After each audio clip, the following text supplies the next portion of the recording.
नमस्कार दर्शकों, मैं पुनीता त्यागी आपका स्वागत करती हूं हमारा खास कार्यक्रम वुमनिया में। जैसा कि आप जानते हैं कि हर बार मैं आपको किसी न किसी ऐसी फीमेल से इंट्रोड्यूस कराती हूं जिन्होंने कुछ अलग हटकर कार्य किया हो।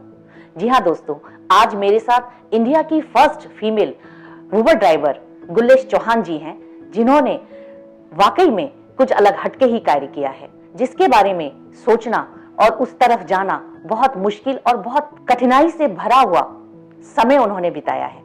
तो चलिए मिलकर स्वागत करते हैं गुलेश चौहान जी का। गुलेश जी, आपका बहुत बहुत स्वागत है हमारे स्टूडियो में। तो गुलेश जी, हमारा जो ये वुमनिया का प्लेटफॉर्म है, इसमें हम हर क्षेत्र से, किसी ना किसी क्षेत्र से जो फीमेल्स अलग हटके कार्य कर रही हैं, उन्हें हम इनवाइट करते हैं। तो आपसे पहले कुछ चर्चा करेंगे, लेकिन उससे पहले आइए आपकी कुछ झलकियों पे नजर डालते हैं।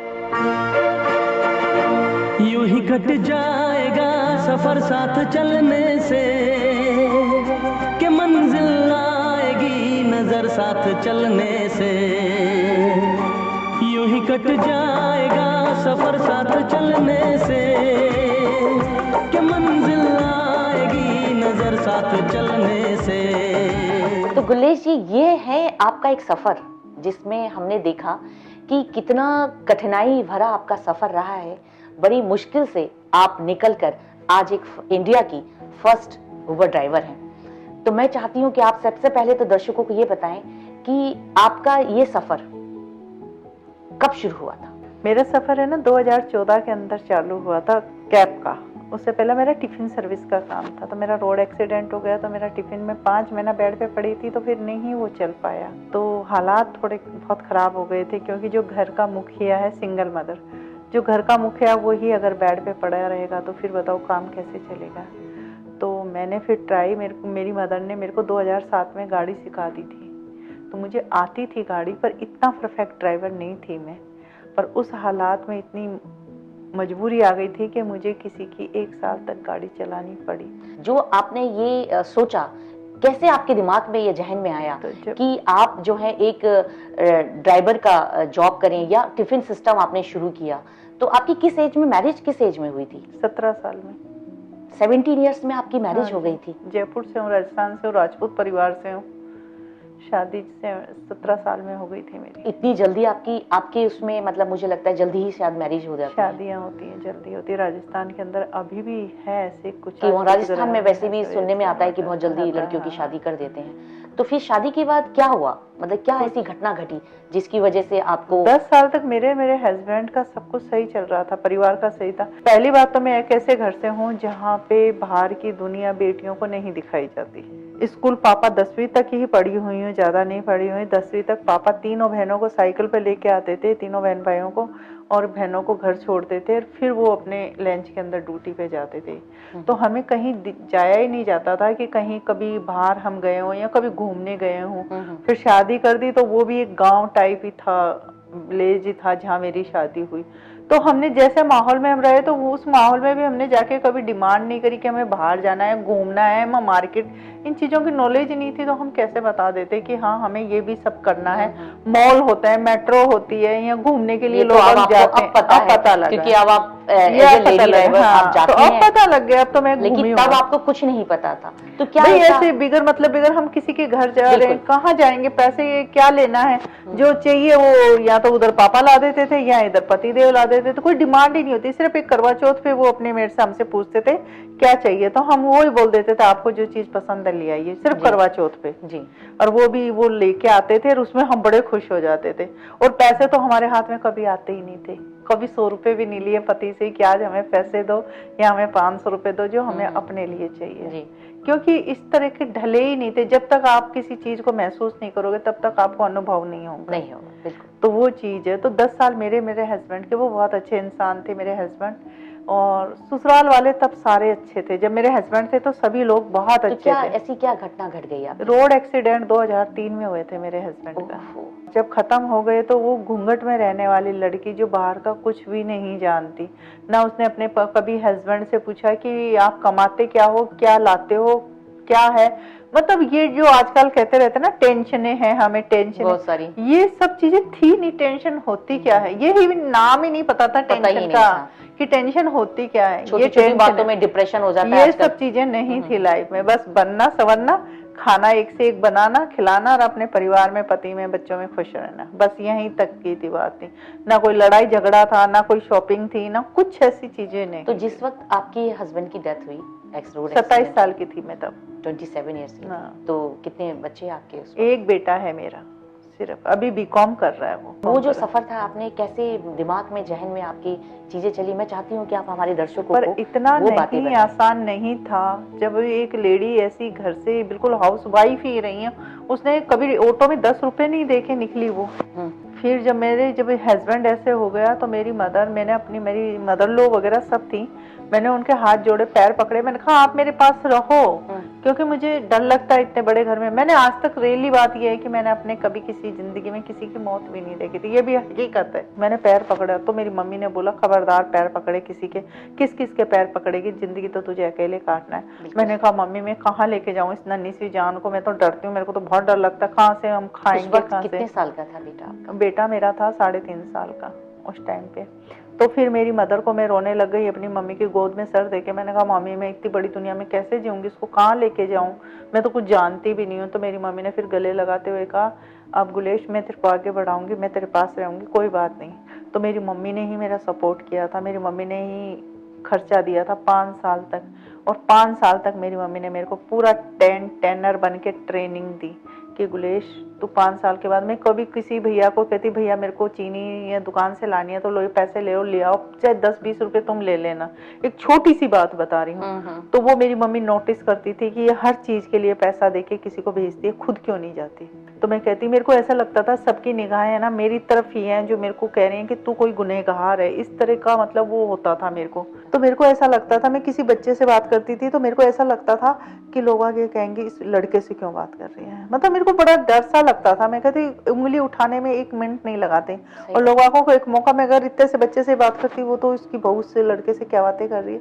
यार मेरा हस्बैंड खत्म हुआ तो मैं किसी से बात भी नहीं कर सकती, किसी से बोल नहीं सकती, कोई मेरे परिवार में आ नहीं सकता, कोई ससुराल का नहीं आ सकता, कोई रिलेटिव नहीं आ सकता, कि मेरे को डर लगता था कि मोहल्ले वाले ये ना कह दे कि इसका आदमी नहीं है तो इसको, मतलब समाज में वो चीज आ जाती है। जीना भी है लेकिन लोगों का समाज का जो डर है वो जीने भी नहीं देते। पर मेरी मम्मी इन चीजों के खिलाफ थी, वो पढ़ी लिखी थी अपने जमाने की, तो उसने बोला तू चिंता मत कर, कीचड़ जरूर उछालेगी दुनिया जिस टाइम तू आगे बढ़ेगी, पर तू एक बार आगे बढ़ गई ना तो वही दुनिया कहेगी कि अगर ये नहीं करेगी तो अपने बच्चे को कैसे पढ़ाती लिखाती। तो मम्मी ने मुझे साइकिल चलाना सिखाया, एक्टिवा चलानी सिखाई, फिर एक सेकेंड हैंड गाड़ी ली, उस पर ट्राई करवाया, सिखाया, फिर बोली तू इसमें जाया कर, इसको चलाना सीख, डर मत किसी चीज से। तो वो सब चीजें, वो जो सारा फोकस जाता है वो है मेरी मदर की तरफ। मतलब मदर ने आपको पूरी तरीके से सेल्फ डिपेंड बनाने के लिए कि पूरी ट्रेनिंग दी कि आज मैं हूँ कल मैं नहीं रहूंगी, तो कम से कम मेरे सामने सेल्फ डिपेंड तो रहेगी।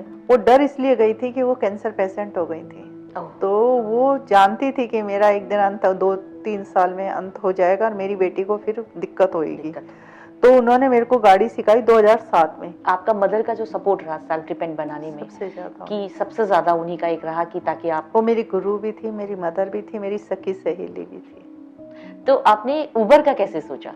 उबर का मेरी मम्मा ने टिफिन सर्विस का कार्ड छपवाए, साइड फॉर इंडस्ट्री एरिया में चौहान टिफिन सर्विस के नाम से। अच्छा। कुकिंग भी बहुत अच्छी आती है। मैंने बोला जो औरतों में एक गुण होता है पारिवारिक बहुओं में, वो सारे गुण है, पर किस्मत से कोई नहीं लड़ सकता। कुकिंग आती थी, मम्मी ने कार्ड छपाए, मेरे साथ गई, बांटे, 1 टिफिन आया, 5 टिफिन आए, 10 टिफिन आए, लोगों को खाना पसंद आया। 50 रुपए के टिफिन में 2 सब्जियां होती थी, 4 राइस होते थे, रोटी होती थी, 4 सलाद वगैरह ये सब होता था। लोगों को पसंद आया, इंडस्ट्री मालिकों ने मंगाना चालू कर दिया। तो फिर उसी दौरान मम्मी जी चली गई। जब मेरे 50 टिफिन हो गए ना तो मम्मी जी ने साथ छोड़ दिया। मम्मी जी ने साथ छोड़ दिया, फिर भी टिफिन चल रहा था, चलता रहा जैसे चल के। पर मेरा 2014 में एक्सीडेंट हो गया था। मेरे बेटा और मैं दोनों सामान लेके आ रहे थे उधर से चाबड़ी बाजार से, और एक्टिवा पे थे, बारिश आ रही थी, ऑयल बिखरा हुआ था, पता नहीं लगा, गाड़ी स्लिप हो गई, बेटे को भी चोट लगी, मेरे को भी चोट लगी। 5-6 महीने तक हम बेड पे पड़े रहे। बेटा तो यंग था तो उसको महसूस इतना नहीं हुआ, वो 2 महीने में खड़ा हो गया। पर उस दौरान जो हमारे ऊपर बीता ना, वो भगवान प्रभु परमेश्वर कभी किसी के ऊपर, हमारे को कोई गोली देने वाला नहीं था। हम दोनों चीखते रहते रात भर, और गोली एक दूसरे को कहते कि तू पकड़ा, क्योंकि हाथ पैर उठते ही नहीं थे। और ऐसा नहीं कि उस गोली को रखी है गोली पास में स्टूल में, पर मुंह पे देने के लिए और पानी पकड़ाने के लिए कोई नहीं था। फिर बहुत बेटे टफ वाला समय जो है समय आपने गया बिताया। फिर उसके बाद इतना आपके आसान नहीं माइंड था में उबर में आना। फिर मेरे बेटे ने 2 महीने बाद उठा, मेरी एक्सरसाइज करवाई मम्मा धीरे धीरे, डॉक्टर ने बोला 2 साल लगेंगे।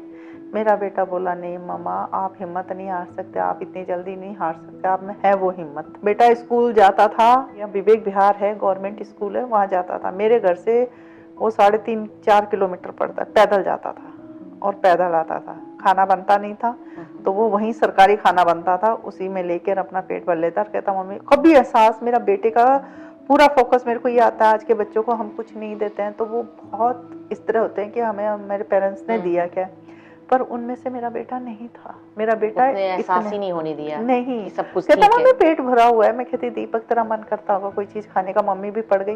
कहता नहीं मम्मी क्या चीज खाने का मन करता, मेरा मन ही नहीं करता कोई। और कभी भूखा होता था तो भी कह देता था कि नहीं मेरे को भूख नहीं लग रही मम्मा, पैदल जाना पैदल आना।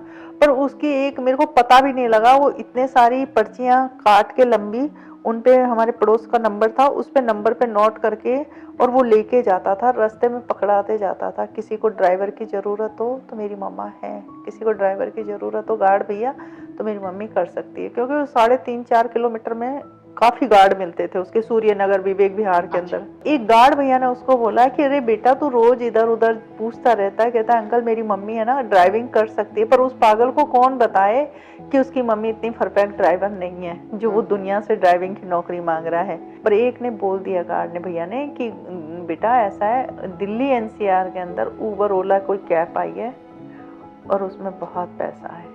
तो मेरा बेटा ने बोला अंकल वो क्या होती है, तो बोला वो टैक्सी होती है और उसमें इतना पैसा है कि किस्मत बदलते टाइम नहीं लगती। तो फिर मेरा बेटा आया, जूते खोल रहा, मेरे को कह रहा मम्मी अब अपने दिन अच्छे आ जाएंगे। तो मैंने कहा क्या, यहाँ से कहीं से खजाना आएगा? तो बोला नहीं मम्मी कि आपको ड्राइविंग आती है ना, वो आप ड्राइविंग कर सकते हो। तो मैंने कहा कहाँ पे, कौन रखेगा मेरे को ड्राइविंग?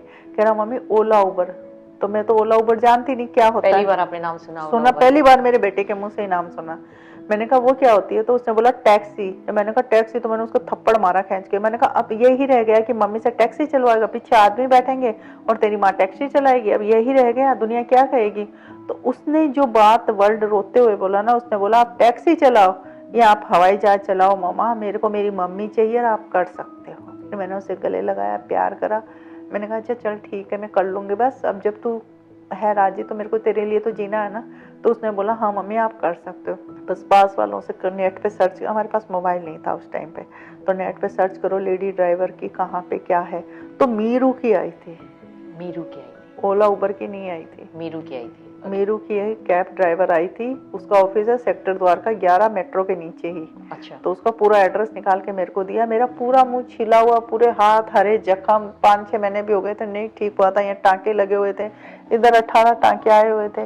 मेरा बेटा बोला मम्मी आप मेट्रो जो वैशाली की बोल रहे हैं अंकल की मेट्रो वैशाली वाली वो सीधा द्वारका मेट्रो पे ही जाती है, कहीं आपको इधर उधर घूमना ही नहीं है, आप आराम से उतरो ना, रिक्शा वाले से पूछना मेरू का ऑफिस वहीं है।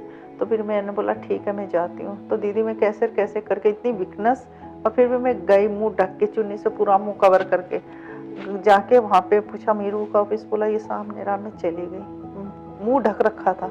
ऊपर गई, बोला काम के लिए आए हो? मैं बोली मैं नाड़ी लाई। हाँ। गाड़ी चलानी आती है? मैंने बोला हाँ। लाइसेंस है? मैंने निकाल के दे दिया। बोली नहीं कुछ भी, क्योंकि आंसू नहीं बंद हो रहे थे मेरे। बार बार ऐसे ऐसे पहुंचती जाऊं कि सामने वाला देख ना ले कि रो इतना क्यों रही है। पर मेरे को रोना इस बात पे आ रहा कि मैं कभी घर से नहीं निकली थी, वो फर्स्ट चांस था, और वो भी मैं किसी से ड्राइवरिंग की नौकरी मांगने के लिए गई हूँ। तो मेरे लिए ये बहुत डिफरेंट थी बात। और मैं इतनी दूर चल के, मेरे को अब तो मेरे को लगता है द्वारका ये रहा पास में। हाँ, तो आप रेगुलर चलाती हैं तो अब आपको लगेगा ही पास। जब तो मेरे को ऐसा लग रहा पता नहीं कौन कितनी सी दूर दुनिया में चली गई। तो मैंने बोला यार इतनी दूर विकनाश भूखी प्यासी आई भी हूँ, पता नहीं बात क्या होगा। उन्होंने बोला ठीक है नौकरी गाड़ी मिल जाएगी आपको, पर 40,000 रुपया जमा करने पड़ेंगे और आपको सिक्योरिटी के तौर पे जब आप काम छोड़ोगे तब मिलेंगे। मैं तो बोली ठीक है, मैं कुछ नहीं बोली। वहाँ पे अपना लाइसेंस लिया, सीढ़ियाँ जरा नीचे उतरने की थी, वहाँ बैठ के दीदी इतना रोई मैंने कहा भगवान इतनी दूर में आई, हाथ पैर कांप रहे थे मेरे, वीकनेस इतनी ज्यादा थी, कैसे कैसे करके मैं यहाँ तक आई। और आने के बाद ये कह रहे हैं कि 40,000 रुपये, जिसके पास 500 रुपये नहीं मिल सकते तो 40,000 कहाँ से लेके आएगा। मैंने रो रही थी तो एक लड़की आई सुमन नाम की, वो बोली दीदी आप रो क्यों रहे हो? मैंने कहा मैं बेटा रो नहीं रही हूँ, मेरे आंसू नहीं रुक रहे हैं, मैं क्या करूँ, कैसे इनको छुपाऊँ जो ये छुप जाएं। तो बोली दीदी नहीं आप रो मत, काम के लिए आए थे? मैंने नाड़ हिलाई, मैंने कहा हाँ। तो बोली कहाँ से आए हो? मैंने कहा मैं गाजियाबाद से आई हूँ। तो कह रही दीदी कोई नंबर है तो आप मुझे दे जाओ, मैं कोशिश करती हूँ, किसी को लेडी ड्राइवर चाहिए। तो मैंने उसको नंबर दिए। नंबर देने के बाद कोई 2 महीने तक कोई रिप्लाई नहीं आया, जैसे चल रहा था ठीक है। 2 महीने के बाद उस लड़की अचानक से ने कॉल आता है?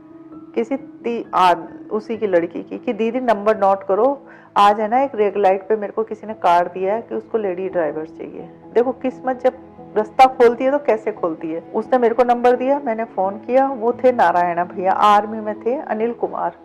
तो मैंने बोला ये नंबर आपका मेरे को सुमन जी ने दिया है। कह रहे हाँ जी मैंने कार्ड दिया था, आपको गाड़ी चलानी आती है?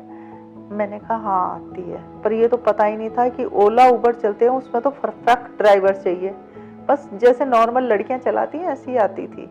तो बोले कि ठीक है आप नारायणा आ जाओ। तो मैंने कहा ये कहाँ पे पड़ेगा नारायणा? बोला आप कभी धोला कुआं गए हो? तो हम जब भी जयपुर जाते हैं ना तो धोला कुआं का पता था मुझे। तो मैंने बोला हाँ। तो बोला धोला कुआं तक आ जाओ, मैं लड़का भेज दूंगा आप गाड़ी में, मेरे घर यहाँ नारायणा तक ले आएगा लड़का। मैंने कहा ठीक है। मैं भैया तैयार होके कैसे कैसे करके मुंह पे चुन्नी लपेट के हाथ पैरों को सही से करके मैं चली गई धोला कुआं गई। भैया ने भेज दिया, मैं गई। भैया ने मेरे को देखा और आंसू तो रुक नहीं रहे। मैं कह रही ये कहेंगे लेडी रोती कितना है, ये तो इतनी बड़ी लंबी चौड़ी लेडी है, ये इतना रोती है, पर दीदी मैं क्या करूँ जब मेरे आंसू ही नहीं रुक रहे थे। तो उन्होंने बोला गुलेश चाय पियो और बैठो। मैंने कहा नहीं भैया चाय नहीं पीऊंगी मैं, सॉरी। तो बोला जाओ, तो फिर वो वैगनार खड़ी है लेके आओ। दीदी मैं गाड़ी में गई, इतना रोई। मैंने कहा भगवान तू कैसी परीक्षा ले रहा है मेरे से, कहाँ पहुँचा दिया तूने, आज अब टैक्सी भी चलवाएगा तू, अभी तो पता नहीं मेरे से क्या क्या करवाएगा। रो ही रही थी, इतने भैया आए। बोला क्या हुआ गुलेश? मैंने कहा भैया चाबी ये लो आप, मैंने आपको परेशान किया, गलती हो गई मुझसे आपकी गाड़ी नहीं चलेगी भैया, कोई बात नहीं मैं आपको दे रही हूँ चाबी। बोला क्या कह रही है, फिर से बोलना। मैंने कहा भैया मैं गाड़ी नहीं चला सकती, सॉरी आपकी ड्राइविंग नहीं कर सकती मैं। तो उन्होंने बोला कि कहाँ जा रही हो? मैंने कहा भैया मैं घर जा रही हूँ, प्लीज़। मेरे हाथ ऐसे ऐसे से काँप रहे। मैंने कहा भैया लो पकड़ो चाबी। भैया अगर कहाँ जाना है, बैठ गाड़ी में और गाड़ी चला। मैंने कहा भैया आपकी गाड़ी नहीं है, लग गई कहीं, ठुक गई। आप मेरे को जिंदगी भर कहोगे ड्राइवर को रखा था, मेरी कैपेसिटी नहीं है कि मैं आपकी गाड़ी चला सकूं, इतनी मेरे में वीकनेस है कि मैं नहीं चला सकती भैया, ना मैंने कभी किसी के काम किया है। तो फिर भैया ने बोला कि कहाँ जाना है तुम्हें, चलो गाड़ी घुमाओ। ठुकेगी ना गाड़ी, मेरी है ना गुलेश, ये लोहा लक्कड़ है, ठीक हो जाएगा, पर आज तू अगर तू नहीं है इस गाड़ी को चला पाई ना तो तू जिंदगी में कभी आगे नहीं बढ़ेगी। वो मेरी एक उनका वर्ड, एक इतना सा सहारा कि गुलेश ठुक जाने दे गाड़ी, तू आगे गाड़ी चला। वो गाड़ी आज चलाई और आज इंडिया की फर्स्ट लेडी ड्राइवर आपके सामने बैठी है। अगर मैं उस टाइम हिम्मत हार जाती तो वो उबर की गाड़ी थी क्या? हाँ वो उबर की गाड़ी थी। भैया लेके गए गुड़गांव, उसी दिन अटैच करवाई, फिर वापस आए, गाड़ी ऑन, ड्यूटी ऑन करी, मेरी ड्यूटी आ गई। भैया साथ बाइक पे गए, अपनी बीवी को बोला बाइक लेके जा रहा हूँ, दीदी को समझाता हूँ कैसे। उन्होंने फिर मेरे को गए, गाड़ी चालू करी, ड्यूटी चालू करी, उनको बोला ये नई फ्रेश लेडी ड्राइवर है, थोड़ी कहीं गलती हो कोई बात नहीं देख लेना। उन्होंने बोला ठीक है। वहीं से मेरी जिंदगी शुरुआत हो गई थी उबर की, चेंज हो गई। थोड़ा आपने मुश्किल सोचा भी थी। नहीं होगा कि वो भी मैप नहीं फर्स्ट लेडी चलाना, कोई ड्राइवर। मोबाइल, उन्होंने इतना बड़ा मोबाइल मेरे को पहले ही दिया। मैं कहती थी ये लकीर सी लेके कैसे चली जाएगी वहां तक, मतलब बहुत डिफिकल्ट था मेरे लिए। पर अब ठीक है, अब कोई दिक्कत नहीं है मेरे को। तो ये तो एक बहुत बड़ा अचीवमेंट है जिसके बारे में आपने कभी नहीं सोचा। और आप एक फर्स्ट लेडी उबर ड्राइवर हैं, तो ये तो बहुत हमारे लिए बहुत अच्छी बात है। बहुत आसान नहीं था, इतना बहुत टफ था, मतलब बहुत मुश्किलों का समय जीत जो गए। है। और अब मुझे अपने काम से बहुत प्यार है, अपनी गाड़ी से बहुत प्यार है, और जितने लोग मेरे साथ बैठते हैं वो बहुत अच्छे लोग हैं। तो ये एक बहुत अच्छी शुरुआत आपकी रही। टफ रहा जरूर समय, बहुत मुश्किलों का समय आपने बीता आपका, लेकिन भगवान भी कहते हैं ना कि जरूर सुनता है। तो आपकी सारी चीजों को उन्होंने सुना, इसी वजह से आज आप एक फर्स्ट लेडी ड्राइवर हैं। हाँ जी, तो ये over India first lady driver बन गई, बहुत अच्छी बात है। गुलेश जी, अब जैसे आप एज ए ड्राइवर आप वर्क कर रही हैं, तो आप अपनी फैमिली को, जो आपका बेटा है, फैमिली, घर, सब चीज़ों को कैसे मैनेज कर रही हैं? मेरी सुबह सुबह 4 बजे से स्टार्टिंग हो जाती है लाइफ। 4 बजे से मैं 7 बजे तक अपना घर, बच्चों का खाना, नहाना धोना, पूजा पाठ करके बेटा गाड़ी रेडी कर देता, 7 बजे मैं निकल जाती हूँ। रूटीन मेरा यही है। और शाम को मैं 5 और 6 के बीच में अपने घर वापस। उसके दौरान मेरी गाड़ी कहीं नहीं रुकती, 5 मिनट के लिए भी नहीं रुक सकती, मैं रेस्ट नहीं कर सकती, चलती रहती है जब तक मैं कौन सा बाहर एरिया है जहाँ पे आप ड्राइव पूरा करते हैं? पूरा NCR, गाजियाबाद, गुड़गांव, एयरपोर्ट, पूरा जो भी चांदनी चौक या जो भी है अपना चारों तरफ का, नजफगढ़, बहादुरगढ़, आपको इधर आ जाओ तो ग्रेटर नोएडा आ गया, उधर गुड़गांव मानेसर हो गया, इधर ये बड़ौद, बागपत, गाजियाबाद, सब एरिया घूमती रहती हाँ, हैं। सिकंदराबाद, मुरादनगर, ये सब चीज चलता में रहता है। घूमता, जिधर की भी बुकिंग आती है, लोग बहुत अच्छे मिलते हैं। इतने साल आपको हो गए इस पे काम करते हुए, तो कभी आपको ऐसा लगा कि मैं फीमेल ड्राइवर हूँ, तो आपको कहीं डर, संकोच, कभी ऐसा खौफ लगा? 3-3, 4-4 भैया बैठते हैं, इतने अच्छे लोग बैठते हैं, दीदियाँ वहाँ बैठती हैं इतनी अच्छी, सब अपने अपने बारे में शेयर करते जाते हैं, जैसे एक अपने परिवार के साथ बातें करते रहते हैं, ऐसे ही सब जने वो पीछे बैठ के बातें करते रहते हैं, मैं सुनती रहती हूँ, मैं हाना का जवाब देती रहती हूँ और वो बात करते हुए सफर तय हो जाता है।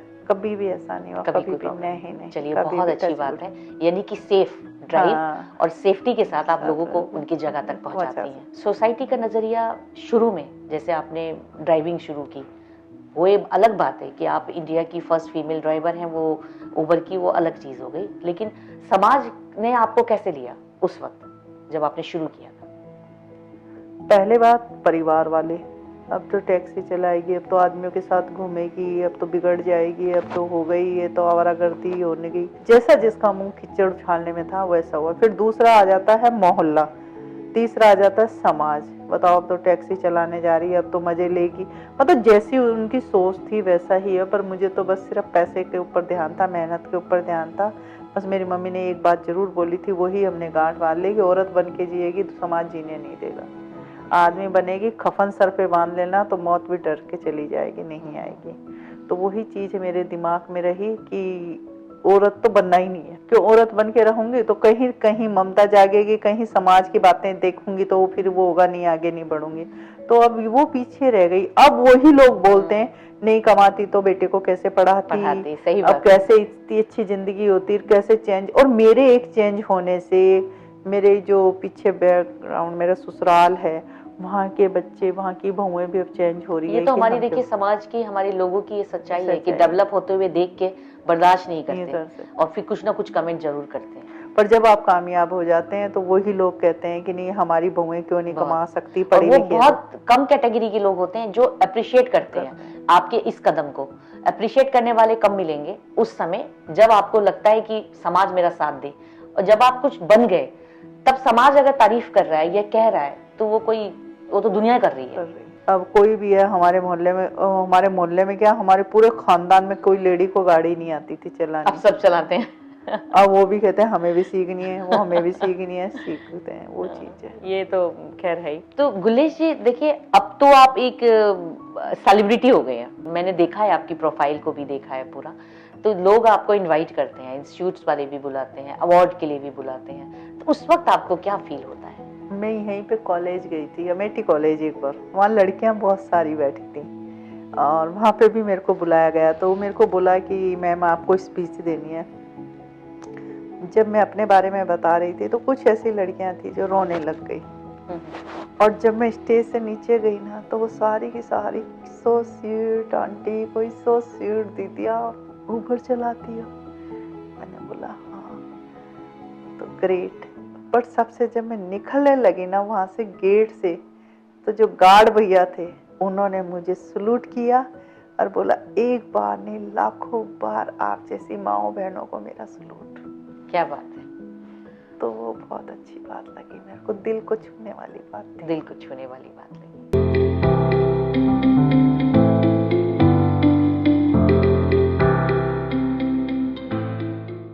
जैसा कि आपको मॉर्निंग में जैसे आया कि भाई आपको कहीं जाना है, तो आपका माइंड में क्या रहता है कि पास की होनी चाहिए या दूर की राइड जो आती है? दूर की। अच्छा, दूर की आपको पसंद है? दूर की होती है तो उसमें पैसे ज्यादा मिलते हैं। और फिर उधर से तो घर की डायरेक्शन डाल के हम आ ही जाएंगे, कितनी दूर क्यों ना हो, चाहे हरिद्वार हो चाहे इधर मथुरा वृंदावन हो। तो मैं सोती हूँ सुबह कि सुबह जो मेरी फर्स्ट राइड हो तो लंबी राइड होनी चाहिए, मानेसर, गुड़गावा या इधर की साइड, मुजफ्फरनगर, अच्छा। तो इधर की लंबी राइड हो तो मैं सुबह उठते ही एक बार मेरठ का चांस जरूर लेती हूँ कि मेरठ, उस पर लिखती हूँ मेरठ। तो 2 बार ऑप्शन मिलते हैं हमें अपनी होम लोकेशन डालने का लिए, तो मैं मेरठ फिर उसको हटा देती हूँ। तो कंपनी को पता लग जाता है कि मेरठ के लिए इन्होंने डाली थी, तो कोई मेरठ के आसपास बुकिंग आती है तो सबसे पहले मुझे ही देते हैं कि लोग, फिर मेरठ से मिल जाती है, तो उसमें हो जाता है 1500-2000 का काम। अच्छा, ओके। गुलेश जी, मूवी देखने का कितना शौक है आपको? मूवी देखने का शौक है, पुरानी मूवी देखने का शौक है, पर मेरे को टाइम नहीं मिलता टीवी देखने का भी। अच्छा, चलिए। सुबह से सर तो बात होती जो एक्टर्स होंगे या एक्टर हैं वो तो आपको पसंद होते ही होंगे, तो मैं एक सवाल इसी से रिलेटेड आपसे पूछती हूँ कि आपको अगर मिलने का मौका मिले किन लोगों से, मैं आपको उसके ऑप्शंस देती हूँ। अमिताभ बच्चन, हमारे माननीय प्रधानमंत्री मोदी जी, और रेखा, इन तीनों में से आप किससे मिलना पसंद करेंगे? नरेंद्र मोदी जी से। क्या बात है। इसलिए कि मैं उनको बोलूंगी कि मैं कुछ करना चाहती हूँ और महिलाओं को और आगे लाना चाहती हूँ, क्योंकि पढ़े लिखे समाज में लेडीजों को कहीं कहीं दरवाजा खटखटाएंगे, नौकरियां मिल जाएंगी, पर जैसी मेरी बहनें, मेरी जैसी विड्रो माताएं बहनें हैं, और जो उनको खींच के बाहर लाना और उनको एक सहारा देना जरा सा कि भाई तुम कर सकती हो ये काम, तो शायद वो मेरी तरह आगे बढ़ जाए। इसलिए जी, एक सवाल मैं और आपसे पूछना चाहूंगी। हाँ जी। अगर आप उबर ड्राइवर नहीं होती तो क्या बनना पसंद करती? टीचर, डॉक्टर, सिंगर या मोटिवेशनल स्पीकर? अगर मेरे दिल की पूछो तो क्रिकेटर। मतलब आपने हमारे चारे ही बेकार कर दिए। मतलब गेम्स का बहुत शौक है, हाँ, खेलने का। क्रिकेट। तो क्रिकेटर में किसे पसंद करती हैं आप? मैं पहले के जो थे वो तो कपिल देव जी थे। अच्छा, ओके। बस कपिल देव जी, सुनील गावस्कर। तो कपिल देव की जो अभी मूवी बनी है वो आपने देखी कि नहीं देखी? नहीं देखी, तो आपको देखनी चाहिए वो मूवी। टाइम ही नहीं मिलता। ओके, अगला सवाल लेते हैं आपसे। सबसे ज्यादा आप कौन सा सोशल मीडिया ऐप ऑपरेट करती है? WhatsApp, Instagram, Facebook, Twitter, LinkedIn, किस पे? इतना तो नहीं करती, पर थोड़ा बहुत व्हाट्सएप और इंस्टाग्राम दोनों। इन दो पे करते हैं। चलिए, बहुत अच्छी बात है। गुलेश जी, हमारे इस वुमनिया के प्लेटफॉर्म में अभी तक मतलब जितने भी लोग आए हैं वो गाना जरूर गुनगुनाते हैं। ये हमारे यहाँ की मतलब हमारी परंपरा है एक तरीके से। तो मैं चाहूंगी कि आप कोई गाना गुनगुनाएं जो आपको बहुत पसंद हो। हम तुमसे जुदा होके मर जाएंगे रो रो के, हम तुमसे जुदा होके मर जाएंगे रो रो के, दुनिया बड़ी जालिम है, दिल तोड़ के हंसती है, एक मौज किनारे से मिलने को तरसती है। बहुत अच्छा, मतलब बहुत अच्छी आवाज है और बड़े सुर में आपने गाया।